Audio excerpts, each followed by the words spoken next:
Nous sommes à Briolet, dans le Maine-et-Loire, et nous allons pêcher une très belle rivière qui s'appelle la Sarthe, avec Philippe Perrault, champion du monde, capitaine de l'équipe de France de pêche au coup, championne du monde l'an passé.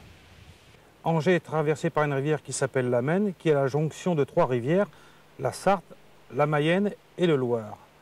On a la chance dans la rivière Sarthe, comme dans la rivière le Loir, en début de saison, c'est-à-dire à partir d'avril jusqu'à mi-mai, d'avoir une forte concentration d'un poisson un peu particulier en France, qu'on appelle l'hydre mélanote.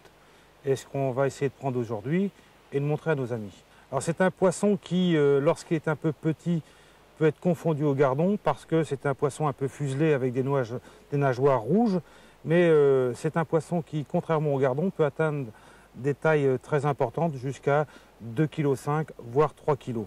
C'est exceptionnel pour un cyprinidé de cette forme. C'est assez exceptionnel et c'est vraisemblablement, avec le barbillon, le poisson qui nous donne le plus d'émotion dans la pêche au coup. Cette hydre mélanote se situe en début de saison dans des rivières à faible niveau, relativement faible niveau, avec des courants moyens. Actuellement, on a des courants qui sont un peu forts, vu le niveau faible de la Loire qui a tendance à aspirer les rivières qui sont en amont. Mais néanmoins, il est encore pêchable et permet de faire des bourriches de 20-25 kg par jour. Donc c'est quand même la possibilité pour un pêcheur d'avoir de fortes émotions. C'est vraiment une pêche spécifique de courant. C'est un poisson qui recherche à la limite presque l'air mou, presque l'eau oxygénée. C'est un poisson vif, c'est un poisson qui est constamment en train de bouger. C'est un poisson qui attaque, c'est un poisson avec des touches violentes, avec des réactions quelquefois qui sont surprenantes, comme par exemple jaillir de l'eau. C'est plein de choses pour un poisson inconnu. Cette pêche dans notre département ne date que de, allez, en gros 4 à 5 ans. Et 4 à 5 ans dans la vie d'un pêcheur, c'est très court pour se faire... pour avoir de l'expérience. Voilà, pour avoir, disons, bien connaître un poisson qui, en gros, ne mord chez nous que 1 à 2 mois par an. Ce sont des poissons qui vont, autour de Nantes, avoir des poids entre 150 et 600 grammes, alors qu'ici, régulièrement, on trouve des poissons entre 1 kg et 2,5 kg. Voire 3 kg. Voire éventuellement 3 kg. Là, c'est vraiment l'extrême. La moyenne étant entre 1 kg et 1,5 kg. C'est très rare de faire un poisson de 500 grammes. C'est-à-dire qu'à chaque fois qu'on va à ces pêches-là, c'est pour au moins attraper des poissons d'1 kg. On est sûr d'un beau combat dans la mesure où, d'une part, on a un poisson très combatif, avec un certain poids, et dans une rivière à courant. À partir de là, on a les 3 facteurs qui font qu'on va avoir des sensations. Qui t'a mis sur le coup de ces îles sur la Sarthe et le Loir? Ben, disons que c'est un petit peu ce qu'on appelle, nous, dans notre jargon, radio-pêche. Dès qu'une particularité se présente, le bouche à oreille, l'information se véhicule très très vite.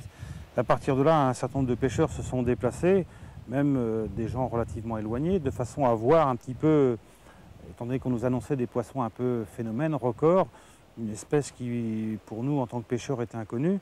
Je tiens seulement à rappeler que dans ma vie de pêcheur, je ne l'ai rencontré qu'une fois, c'était au championnat du monde à Dames en 1989. Hormis, je n'avais jamais attrapé d'hydre mélanote de ma vie. C'était donc des poissons qui, à l'époque, faisaient 250-300 grammes. Quand tout d'un coup, on vous annonce des poissons entre 1 kg, 1,5 kg, 2 kg, ça a suscité chez nous une envie d'aller voir. Donc on s'est déplacé. On n'est pas toujours bien tombé parce qu'on a voulu y aller un peu trop au beau jour, alors qu'on s'aperçoit qu'il faut y aller relativement tôt en saison. Et à partir de là, on a un petit peu affiné nos techniques sans, je le répète, devenir de véritables experts, puisqu'on est un petit peu en phase d'apprentissage et qu'à la limite, on profite et on jouit d'une chance inespérée par rapport à nos collègues français d'avoir des territoires où ces poissons ont l'air de se plaire et des poissons avec des tailles presque records.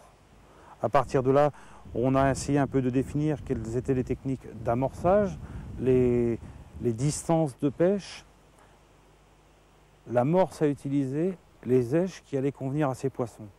Et c'est vrai que maintenant, sans dire que nous sommes des experts, nous sommes un peu plus confirmés que nous l'étions au début et que régulièrement, on peut sans trop se tromper emmener des gens et leur promettre une bourriche intéressante. C'est-à-dire que maintenant, vous commencez à peine à maîtriser le sujet. Disons que si on devait définir cette pêche par toutes les lettres de l'alphabet, on a la lettre F. Vous avez beaucoup de chemin à parcourir. Encore, oui. C'est un poisson trop inconnu, trop différent des autres, dans sa façon de réagir, dans la façon de l'appréhender, pour dire qu'on est véritablement expert. C'est un poisson qui se pêche dans le courant. Comment tu fais pour avoir une amorce qui colle bien au fond?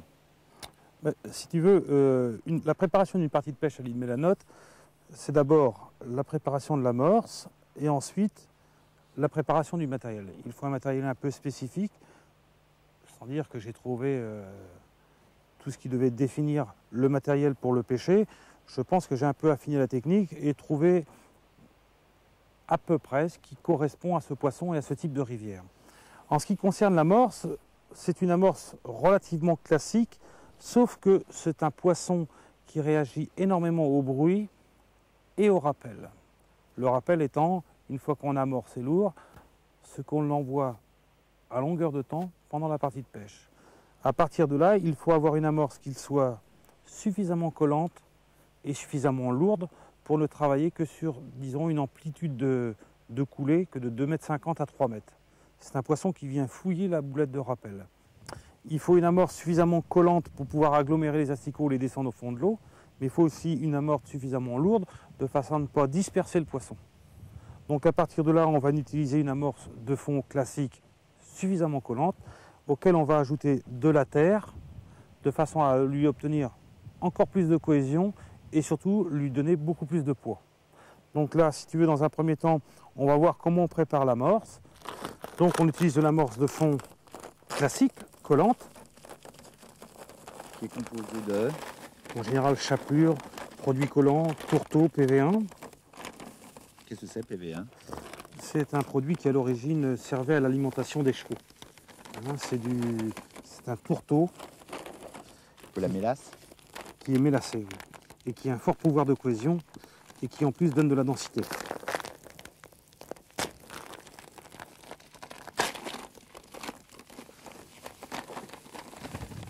Voilà.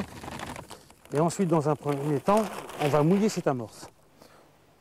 On incorpore l'eau et on brosse énergiquement, de façon à ce que le mouillage soit très régulier et qu'on n'ait aucune partie d'amorce qui soit sèche. Alors souvent on fait un pré-mouillage et ensuite on repasse sur l'amorce, disons en gros une dizaine de minutes plus tard, parce que les produits comme les chapelures sont des produits qui mettent un certain temps à gonfler et il faut leur laisser le temps. Alors une fois que cette amorce aura séché, on procédera au deuxième mouillage qui sera la finalité donc de la préparation de cette amorce avant qu'on y incorpore la terre. Voilà. Bon, déjà tout de suite on voit que c'est une amorce collante avec un fort pouvoir de cohésion. Mais malheureusement, cette amorce, si on devait l'utiliser seule, par rapport au courant auquel on est confronté, n'est pas assez dense. D'où l'importance de la terre.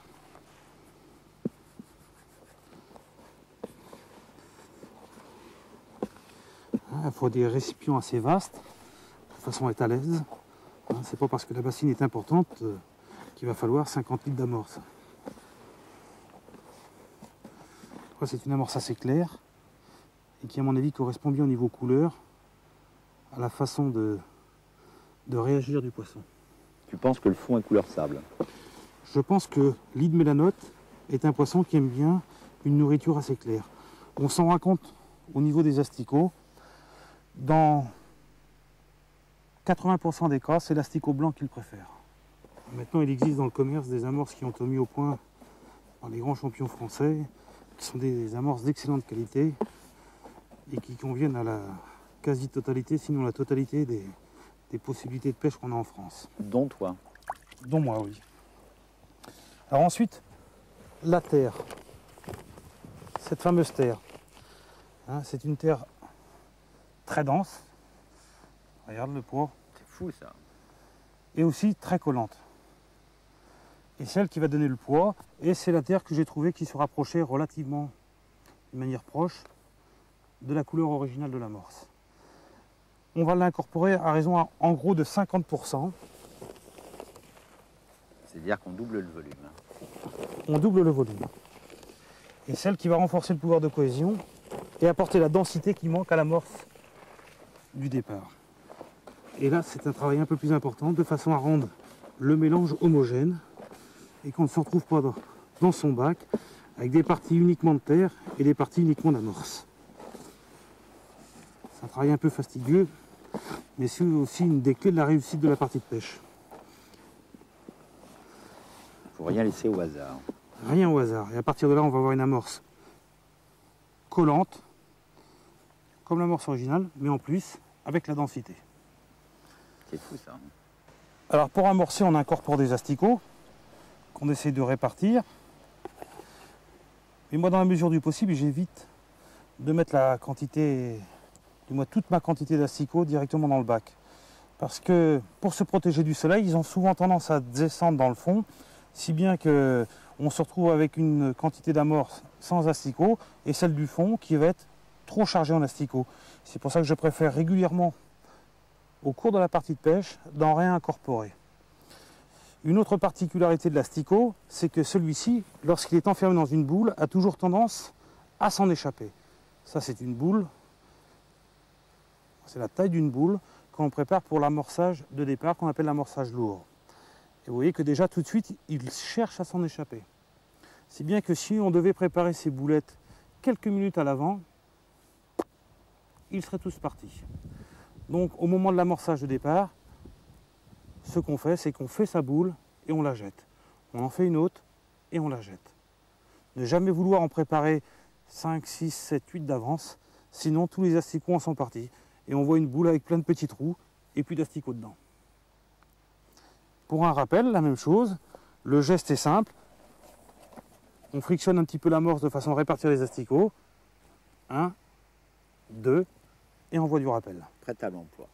Je pense que pour une demi-journée de pêche, c'est-à-dire être en action de pêche pendant 3 heures pour bien faire, il faut compter 1 kg d'asticots. Et combien de litres d'amorce?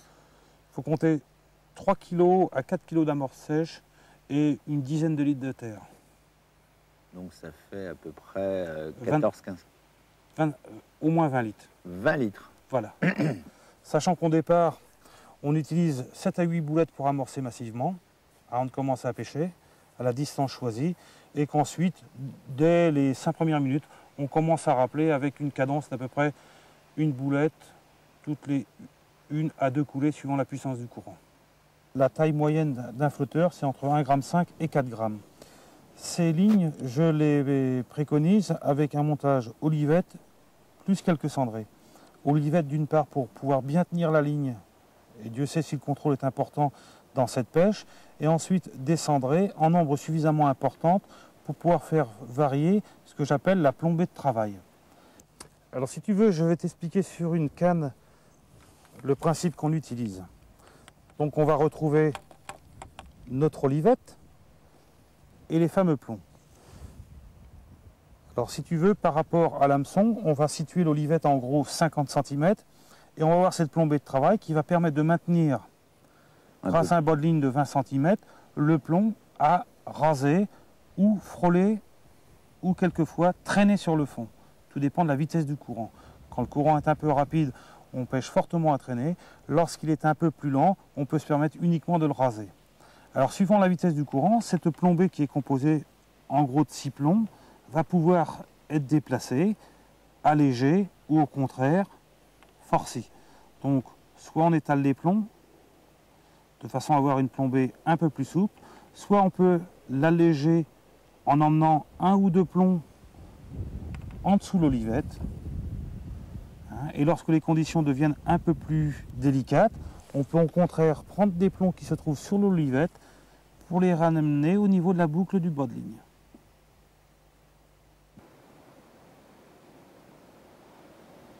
D'où l'importance d'avoir un matériel bien monté et avoir des plombs qui glissent sans esquinter le fil. Quant à l'hameçon,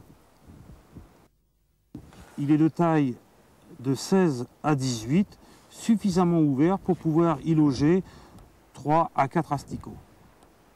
Donc c'est un hameçon court de tige pour être très résistant puisque ce sont des poissons très combatifs, suffisamment ouvert pour pouvoir faire une belle bouchée. Lorsqu'on a des hameçons qui sont trop serrés, on a des asticots qui sont mal répartis et qui ont tendance à faire hélice et provoquer des perruques au niveau de la ligne. Pour Alex, une petite subtilité, il est important de placer entre l'olivette et les plombs de retenue un petit tube de silicone.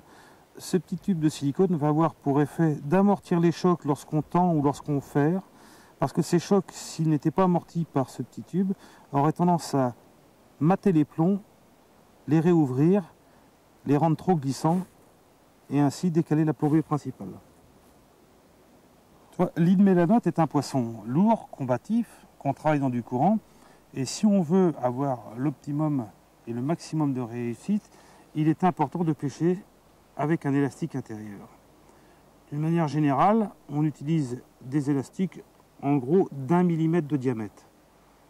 Ce sont des caoutchoucs qui permettent de pêcher avec des bas de ligne de 10 centièmes et surtout avec des flotteurs d'un poids relativement élevé.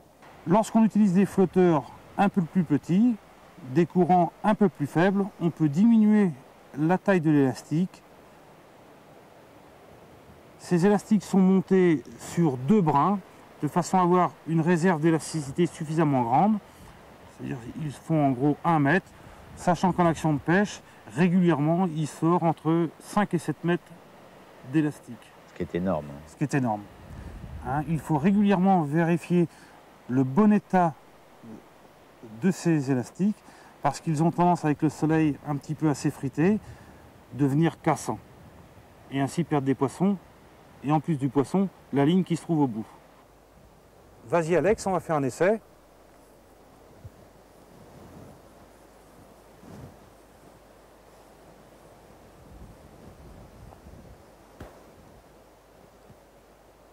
« 8 mètres.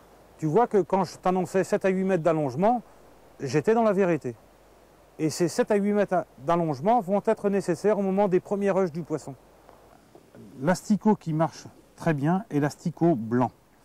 Néanmoins, on s'est aperçu que d'autres asticots pouvaient avoir de bons résultats, comme l'asticot bronze. Il y a une neige pour laquelle je n'ai pas encore fait suffisamment d'essais pour pouvoir bien juger, c'est le castor, c'est-à-dire la chrysalide d'asticot. Je pense que c'est une neige qui devrait avoir une bonne efficacité, en particulier l'été, mais en grainant lorsque les courants sont lents. En ce qui concerne les pinky, ces petits asticots, on peut les comparer par rapport à des asticots normaux, la différence de taille. Ce sont des asticots qu'on incorpore à l'amorce, mais qu'en aucun cas on accroche à l'hameçon. Donc tu vois Alex, je vais te montrer comment on prépare la bouchée d'asticot. Un asticot. J'essaie d'une manière générale de les piquer le moins possible, de façon à ce qu'ils restent toujours très actifs, ce qui est le cas.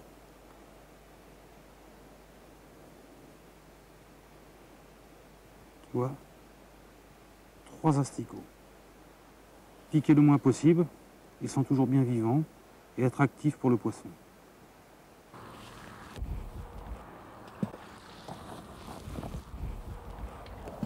Voilà.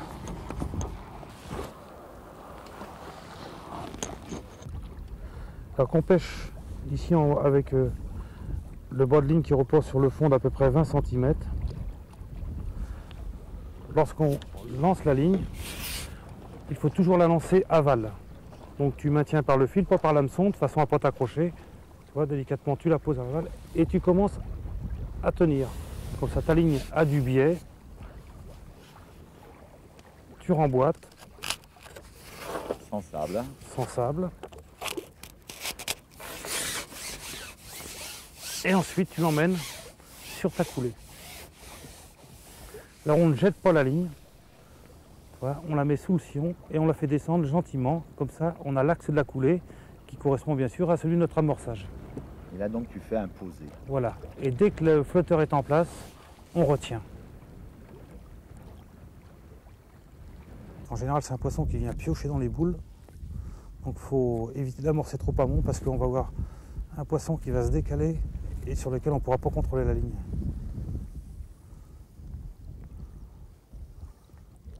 Et tu maintiens... Toujours maintenir. Sans dérive combien de temps? Là j'utilise à peu près 4 à 5 mètres de coulée. Après je pense que ça ne sert plus à rien. C'est un poisson qui vient sur l'amorce et sur la trajectoire que fait la boulette sur le fond. Et ensuite il s'en désintéresse complètement. C'est un poisson qui est un peu piocheur.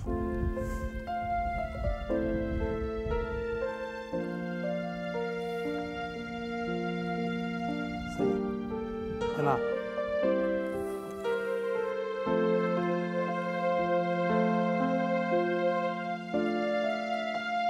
Ça, tout de suite, il part au large. Tiens, décroché. Tu vois, Alex, une touche ratée, 3 asticots au départ, regarde ce qui reste. Incroyable. Une belle bouchée, 4 asticots.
Donne-moi la épuisette, Alex.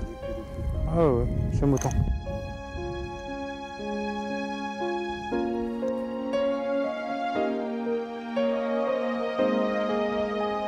à peu près pareil.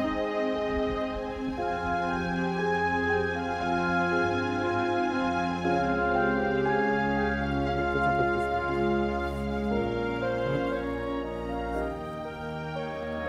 plus. J'essaie d'être à peu près à 1 mètre amont de l'épuisette. Quand il veut mettre un peu de bonne volonté.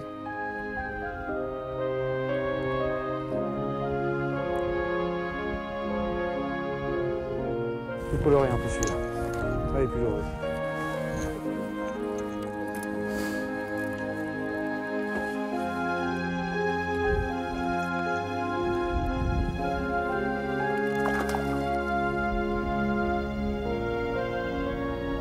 Et je vise en général la pointe de ma canne.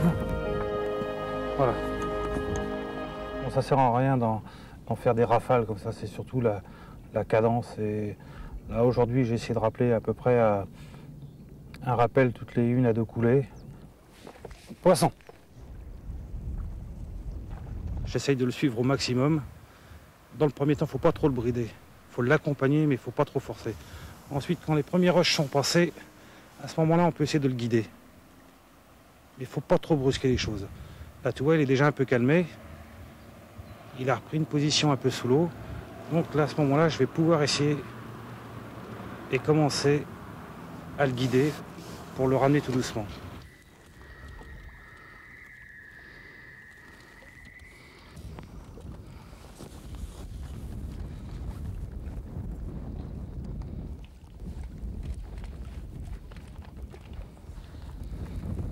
Et bien là, je me rends compte que, bien que ce soit une pêche assise, c'est une pêche très très physique, parce qu'avec une canne de 11 mètres, avec le sion dans l'eau, avec le courant, avec le vent, avec la tension de tous les instants, c'est vraiment épuisant. Ben, c'est quand même une belle pêche pour une journée très difficile.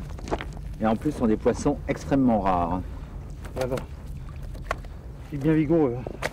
Et regarde celui-là. Oh là! Celui-là, il fait quoi? 2 bons kilos quand même. 2 kilos, oui, je pense. Sans être C'est une merveille. Elle est formidable ta bourriche parce que les poissons n'ont pratiquement pas perdu l'écaille. La manipuler, toujours essayer de la manipuler le maximum dans l'eau. Voilà. Regardons. Et voilà, tout sera parti. Ils sont un peu désorientés au départ, mais hop,